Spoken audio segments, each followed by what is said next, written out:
Good morning! Day 3 ng ating pakikidigma. Nakikita niyo po ba ang aking energy? Kasing dilim na po ng kalsada na ito.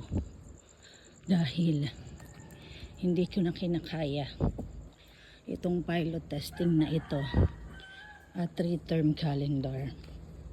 Maya-maya may ginagawa.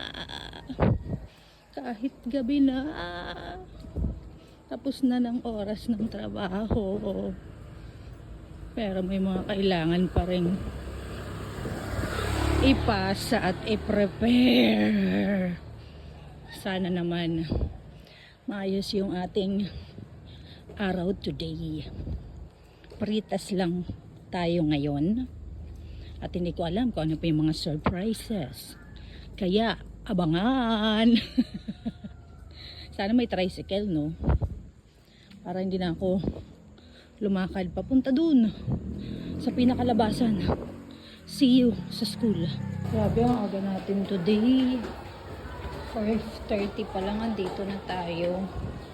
Kasi naman yung jeep ko may pakpak ata. Hindi ko alam kung ikatutuwa ko ba yun o ikatatakot ko. Ay.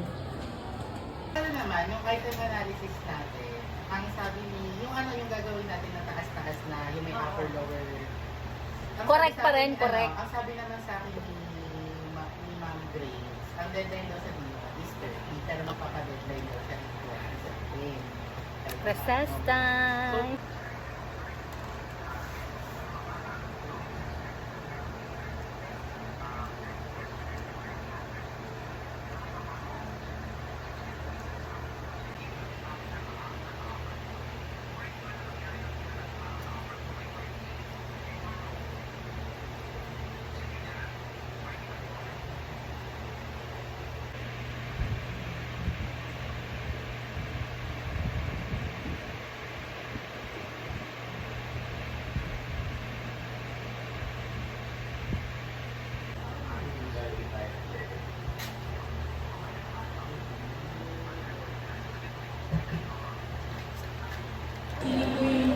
Meeting para sa item analysis dahil may bagong proseso na naman. Tayo, alauna na. Hindi pa tayo kumakain ng pananghalian. Ano ba naman yan? Bahay na ako. Hindi ko na kinaya yung migraine at inat ng biyahe pa uwi. Bukas ulit. See you, bye!